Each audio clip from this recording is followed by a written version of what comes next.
দর্শক, এটা হচ্ছে বিজরা আলী বাজার। আসলে এখন সম্ভবত ফৌজদান লাগাবো কেন ফৌজদান লাগানোর জন্য বিজরা বাজারের মধ্যে প্রচুর আলী আসছে। এই দেখেন আরেক ভাই নিয়ে আইতে আছে। আসলে এগুলারা মূলতপক্ষে বইয়ের ভাষা বা শুদ্ধ ভাষা হচ্ছে দানার ছাড়া, কিন্তু আমাদের এদিকের ভাষা আমরা এগুলো আলী বলি।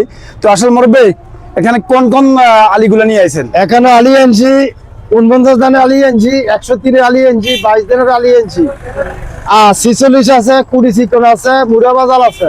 আচ্ছা, এসব ধরনের আলী এখানে পাওয়া যায়। এখন এই সিজনটা আসলে লোকে এই সিজনে ধান লাগাবে, এই সিজনটার নাম কি? এই সিজন হলো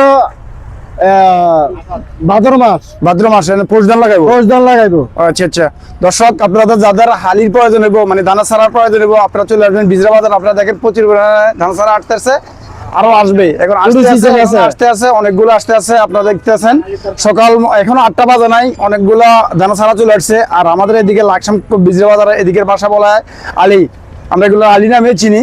তো যাদের লাগবে তারা অবশ্যই চলে আসবেন। অনেকগুলা দানা চারা এখানে আসছে, আপনারা দেখতে পাচ্ছেন যে দেখেন আরেক বোটা চলে আসছে দানা চারা নিয়ে।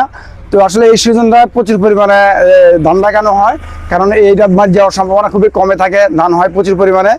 যদিও আরেকটা ধান আছে আউশ ধানটা এবার কিন্তু লাগায় নেয় মানুষ পানি এবং বিভিন্ন দুর্যোগের কারণে।